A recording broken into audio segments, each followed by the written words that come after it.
कौन सोच सकता था कि एक गरीब लड़की अचानक अमीर बन जाएगी। जैसे ही उसने दरवाजा बंद किया, कमरे का नंबर 6 से बदलकर 9 हो गया।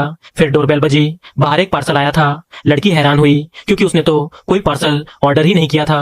जब उसने पार्सल खोला, उसमें लाखों रुपए थे। लड़की के मन में लालच आया और उसने सोचा कि सारा पैसा अपने पास ही रख लेगी। लेकिन तभी फिर से डोरबेल बजी और उसने देखा कि बाहर कुछ गुंडे खड़े थे।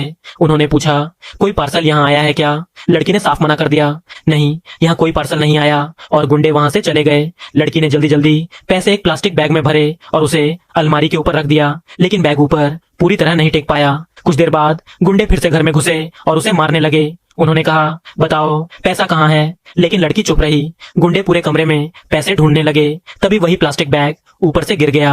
एक गुंडा यह देखकर हैरान रह गया, लेकिन लड़की ने उसे मार डाला।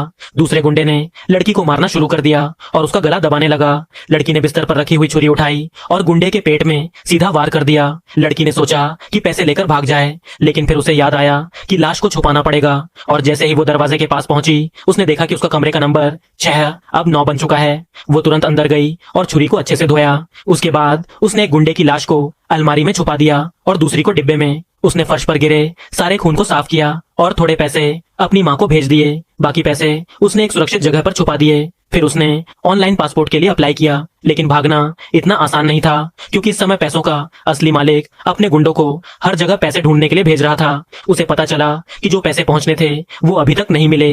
जब गुंडे जाने वाले थे, तभी उन्होंने देखा कि बगल वाले कमरे का नंबर बदल गया है। उन्हें शक हुआ कि शायद पैसे उसी घर में हैं। वो अंदर घुसे, लेकिन वहां कोई नहीं था। जब उन्होंने डिब्बा देखा तो उसमें एक गुंडे की लाश मिली। उसने तुरंत मालिक को फोन किया, हमने आपके एक आदमी की लाश ढूंढ ली है, लेकिन दूसरा भी गायब है। मालिक ने दूसरे गुंडे को फोन करना शुरू किया। तभी अलमारी खुली और उसमें से दूसरी लाश बाहर गिर गई। उसके फोन पर मालिक का कॉल आ रहा था। मालिक ने कहा, पता करो किसने मारा। लेकिन तभी उसने लड़की का आईडी कार्ड लटकता हुआ देखा।